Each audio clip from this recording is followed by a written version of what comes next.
Hello friend, नमस्कार। स्वागत है आप सभी का आपके अपने यूट्यूब चैनल पे। दोस्तों, उम्मीद करता हूँ कि आप सभी की तैयारी अच्छी तरीके से चल रही होगी। दोस्तों, चलिए बिना किसी देरी के हम लोग क्वेश्चन को सॉल्व करते हैं। आप लोग हमेशा की तरह वीडियो को पॉज करिए और एक बार इस क्वेश्चन को बनाने की कोशिश कीजिए। उम्मीद करता हूँ कि आप लोगों ने पॉज करके बनाने की कोशिश की होगी। अब मेरी बारी है। अब मैं बनाता हूँ और आप लोग देखिए कि इस क्वेश्चन को किस तरीके से सॉल्व करना है और आप लोग अपने आंसर का भी मिलान करिएगा। 8 व्यक्ति S T U V W X Y और जेड एक 8 मंजिला इमारत में रहते हैं, लेकिन ज़रूरी नहीं इसी क्रम में हो।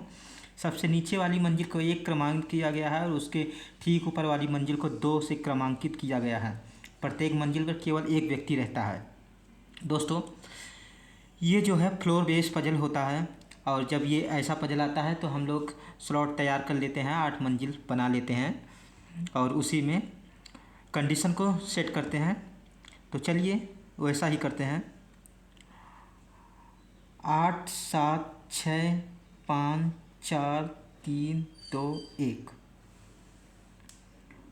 और ये जो ऊपर का पोर्शन होता है ये सभी क्वेश्चनों में एक जैसा ही रहता है, सिर्फ थोड़ा सा ध्यान देने होता है बस, और बाकी स्किप करके के पढ़ना होता है, स्किमिंग करना होता है, मतलब कि समझना होता है बस। यू टी से 3 मंजिल ऊपर रहता है। यू टी से 3 मंजिल ऊपर रहता है तो इसका मतलब ये हुआ कि यू और टी के बीच 2 लोग आएंगे और यू जो है टी के ऊपर आएगा। तो फिर इस कंडीशन को नोट करते हैं। नोट नहीं करते हैं क्योंकि ये कलर का क्वेश्चन है, तो उस हिसाब से हमें जो है पॉसिबिलिटी तुरंत के तुरंत रखना होता है। तो ये ऐसी कोई कंडीशन भी नहीं है जो नोट करने वाली हो, इसी से स्टार्ट भी कर सकते हैं आगे पढ़ के। जो एक सम संख्या वाली मंजिल पर रहता है। अब जो यहाँ पे जो ये कहा गया है जो वो टी के लिए है, टी सम संख्या वाली मंजिल पर रहता है। तो अब देखिए दोस्तों, यहाँ पर सम संख्या वाली कौन कौन सी मंजिल है, 1 2 3 4, ये 4 स्थान हैं। पर यहाँ पर देखिए कि u को ऊपर चाहिए और तीसरे स्थान पर चाहिए, तो यहाँ पर नहीं आ सकता, यहाँ पर नहीं आ सकता, 2 ही स्थान बचता है, 4 पर और 2 पर।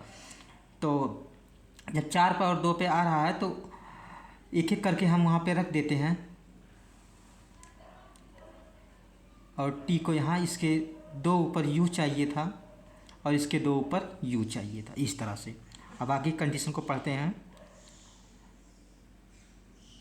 टी के नीचे जितने व्यक्ति रहते हैं डब्ल्यू के ऊपर उतने व्यक्ति रहते हैं। तो मतलब जब इस तरह की कंडीशन आती है तो पेयर बनता है दोनों का। और पेयर आप लोगों को अब तक पता ही हो गया होगा कि टॉप का बॉटम का, सेकंड टॉप का सेकंड बॉटम का, इस तरह से पेयर होता है। अब जैसे टी यहाँ पर है तो इसका जो पेयर होगा वो सेकंड टॉप होगा, तो डब्ल्यू यहाँ पर रख देते हैं और इसका जो होगा ये चौथे स्थान पर है, तो मतलब नीचे से, मतलब बॉटम से चौथे पे है तो टॉप से चौथे पर डब्ल्यू आ जाएगा।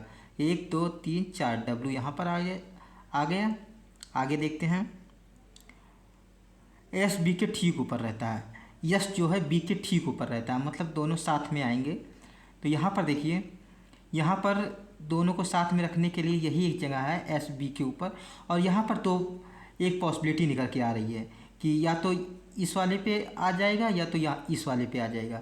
तो एक एक करके बनाते हैं हम। सबसे पहले मिनिमम पॉसिबिलिटी के अकॉर्डिंग जो नज़दीक से नज़दीक होता है उसको पहले रखते हैं। तो मतलब बी को यहाँ रखेंगे, यस को यहाँ रखेंगे, दूसरी पॉसिबिलिटी जो बनेगी वो यहाँ पर रखेंगे। अगर ये गलत होगा तो हम दूसरी बनाएंगे, अन्यथा ये तो सही हो ही जाएगा। ये जो है टाइम बचाने का एक तरीका होता है, टाइम सेविंग जो है। जैसे कि अगर दोनों बनाएंगे तो इसको बनाने में इसको बनाने में टाइम ज़्यादा लग जाएगा। अगर एक ही बनाएंगे ये गलत हो जाएगा तब तो उसे बनाना ही पड़ेगा। ये वजह है कि इसको जो मिनिमम पॉसिबिलिटी है उसको पहले बनाते हैं। ठीक, एक्स बी के ऊपर लेकिन जेड से नीचे रहता है। एक्स जो है बी के ऊपर लेकिन जेड से नीचे रहता है, तो इसका मतलब ये है ये बी है, इसके ऊपर एक्स कहीं भी होगा लेकिन वो जेड से नीचे होगा। अब देखिए यहाँ पर भी एक पॉसिबिलिटी और आएगी, लेकिन उसको हम रिड्यूस करेंगे अगली कंडीशन को पढ़ करके। यू और डब्ल्यू के बीच जितने व्यक्ति रहते हैं, जेड और वाई के बीच उतने ही व्यक्ति रहते हैं जो जेड के ऊपर रहता है। मतलब वाई के लिए कहा गया वाई जेड के ऊपर रहेगा। वाई अगर जेड के ऊपर रहेगा और यहाँ पर x जो है b के ऊपर रहेगा। तो इसका मतलब ये हुआ कि y सबसे टॉप पे आ जाएगा, यही होगा। अब देखते हैं u और w के बीच एक लोग हैं, तो z और y के बीच भी एक बंदा आना चाहिए। अब यहाँ पर तो हो नहीं सकता, इस स्थान पे z और y के लिए ये स्थान नहीं हो सकता, तो यही स्थान हो रहा है z और y के लिए। और y जो है z के ऊपर रहता है, तो y यहाँ कर देते हैं, z को यहाँ कर देते हैं, x को यहाँ कर देते हैं। अब ये वाली कंडीशन x b के ऊपर लेकिन z के नीचे रहता है, ये जो है b के ऊपर x हो गया और ये z के नीचे हो गया। ये हमारा v है और ये y है v के नीचे। इस तरह से ये हमारा बन गया दोस्तों। अब अगर हम दूसरी पॉसिबिलिटी बनाएंगे तो कहीं ना कहीं गलत हो जाएगा, तो क्या ही करना है गलत करने का, टाइम बर्बाद करने का, हमें टाइम ही बचाना होता है एग्ज़ाम में। तो इस तरह से हमारा ये सॉल्व हो गया, ये वाली पॉसिबिलिटी गलत हो गई, ये सॉल्व हो गई। दोस्तों ज़्यादातर जो क्वेश्चन होता है उसमें अगर हम मिनिमम पॉसिबिलिटी लगाते हैं तो वही सही हो जाता है। 60% 80% चांसेस होता है कि मिनिमम पॉसिबिलिटी में जो पहला होता है वो सही हो जाता है। तो दोस्तों आप लोगों को समझ में आया होगा ये। अगर समझ में आया हो तो वीडियो को लाइक करिए, चैनल पर नए आए हों तो चैनल को सब्सक्राइब करिए, और हो सके तो अपने दोस्तों में शेयर भी कर दीजिएगा। तो मैं आप लोगों को अब मिलूँगा अगले वीडियो में, जिसमें एक और या तो सीटिंग अरेंजमेंट के क्वेश्चन या तो पजल के क्वेश्चन मैं आप लोगों को करवा रहूँगा। तब तक के लिए धन्यवाद दोस्तों। पढ़ते लिखते रहिए, एग्ज़ाम एक के बाद एक लगे हुए हैं, तो आप लोग तैयारी करिए। मैं ये नहीं कह रहा हूँ कि मेरी वीडियो देखिए, आप लोग जिससे पढ़ रहे हैं उससे भी पढ़िए, लेकिन आप लोग मुझे भी ये वीडियो भी देखिए, आप लोगों की थोड़ा तो बेनिफिट होगा ही, लाभ होगा आपको। धन्यवाद दोस्तों, थैंक यू सो मच।